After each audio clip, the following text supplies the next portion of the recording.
हम यौम तकबीर के हवाले से बात कर रहे हैं।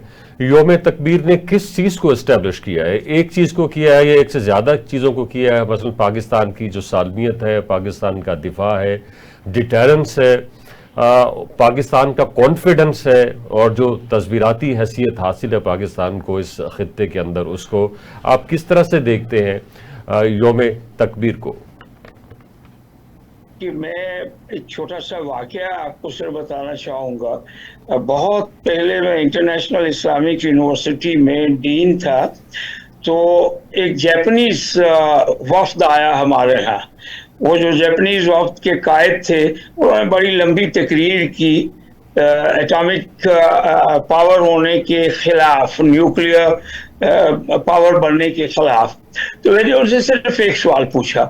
मैंने कहा आप बिल्कुल सही कह रहे हैं, हम भी कोई इसको वायलेंट तरीके से इस्तेमाल करने के हक में नहीं है, लेकिन सिर्फ मुझे एक सवाल का जवाब दीजिए कि अगर आपके पास भी एटम बम होता और आप भी न्यूक्लियर पावर होते, तो क्या यूएस आपके हिरोशिमा और नागासाकी पर हमला करता और आप पे वो एटम बम गिराता?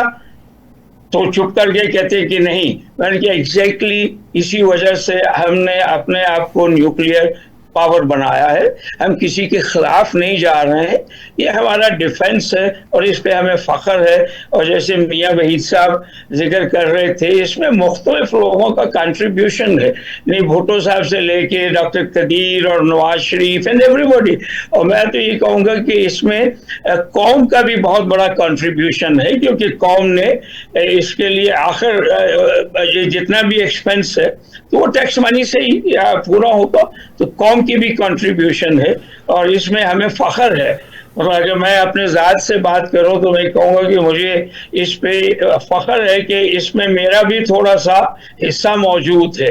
तो ये यौम तकबीर तो हमारे लिए एक काबिल फख्र दिन है।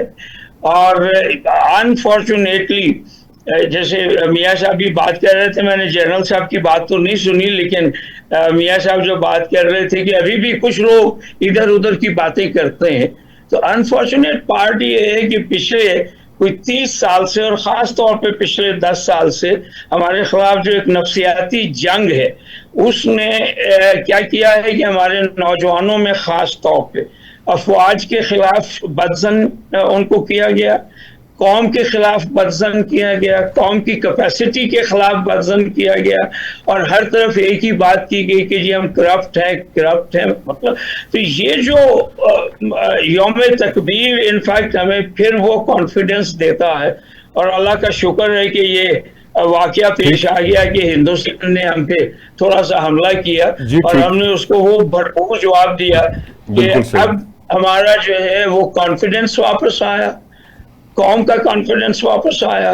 और अब भी अगर कोई बंदा ये कह रहा है कि ये तो जनाब चीनी टेक्नोलॉजी की फतह है, ये हमारी फतह नहीं है, या ये फलां का वो है, तो मेरे ख्याल में फिर उसके जो अंदर का एक एहसास कमतरी है, उसको दूर करना शायद हमारे बस की अब बात नहीं है। ठीक है।